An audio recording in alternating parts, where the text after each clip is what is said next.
September of 2001, there were the attacks in New York City on 9/11, and Nathan hadn't started school that morning, and he came running upstairs, and having my American background, I just was very, very distraught. Of course, at first I was upset by the potential for a large loss of life, but I also knew in the hours and days following that the United States was going to be very, very, very mad, and there was going to be some big payback sometime.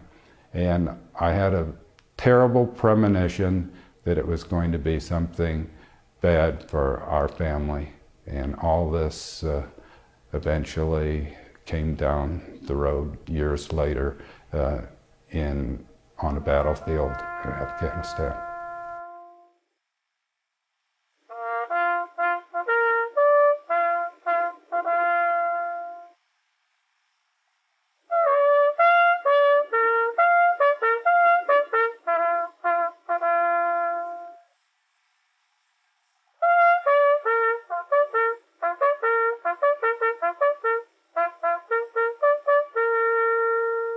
Corporal Nathan Hornburg was killed in Afghanistan 10 years ago today while serving with C Squadron War Strathcona's Horse Road Canadians.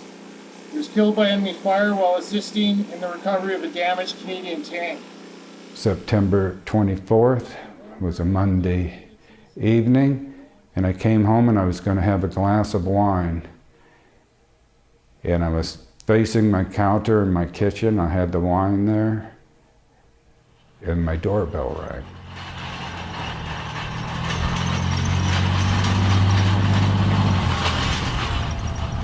That was a rough go. That was in the first month we were over there. We were again going down our old friend, the Arghandab River. It was our task to be a feint. They were going to put a police substation in one day. Our job was to attract as much attention as we possibly could. Bang a garbage can and have everybody run to us while they set up this police substation off elsewhere. Needless to say, we succeeded. That day, my tank on its own engaged no less than 5 RPG gunners and a mortar team. And we got to just about the point where we were supposed to start making a lot of ruckus down at the bottom of the river, and everybody would have been drawn to us. One of our tanks tossed a track. And the ARV that we had with us was trying frantically to try and get it going. Nathan went out on every mission. He drove what is called the ARV, is the acronym. It's an Armored Recovery Vehicle. It's a Leopard tank that instead of a cannon on the front, it has a crane. So he went to pull the Leopard tank into a position where they could break down the track and to get it back on there. And while he was doing this, the track came off of his armored recovery vehicle. So they had 2 tanks in a position where they were immobile. We had been in this one spot in the river for probably the better part of an hour, hour and a half, and we had attracted enough attention that we had some foreign fighters engaging us, and they weren't using RPGs. We were being engaged with recoilless rifle.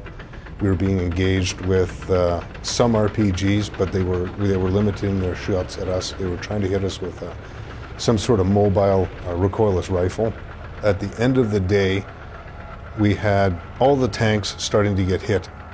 We were starting to get into some dire straits, and it was about that point that a truly fluky shot happened. The ARV was hit with a recoilless rifle, and that's when Nathan Hornburg was killed. This shot had come in at a crazy angle on the front of the tank, and it sheared off one of the bolts. And the bolt came through and hit Nathan in the heart.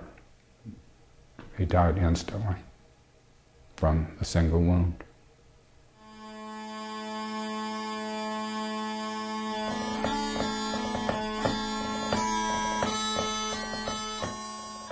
He was the first tank crewman killed in a combat role in a tank since Korea.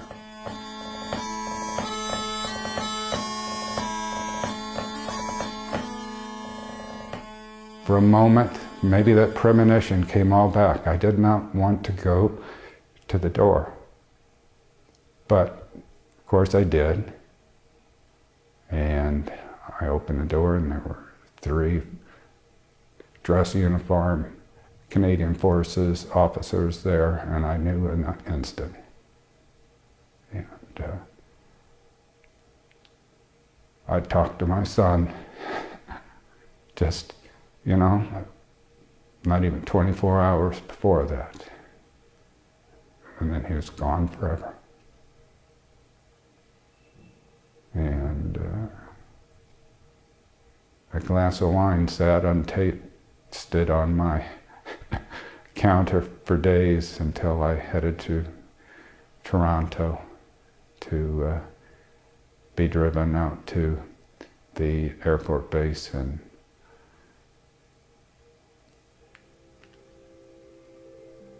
escort Nathan back.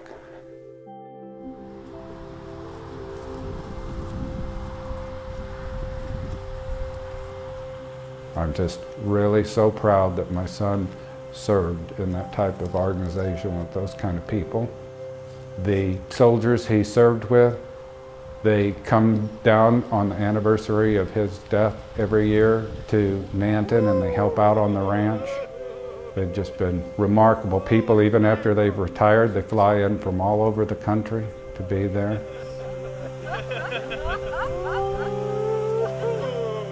What's the one main thing that you want people to take away from Nathan's example and his story? In one word, peace.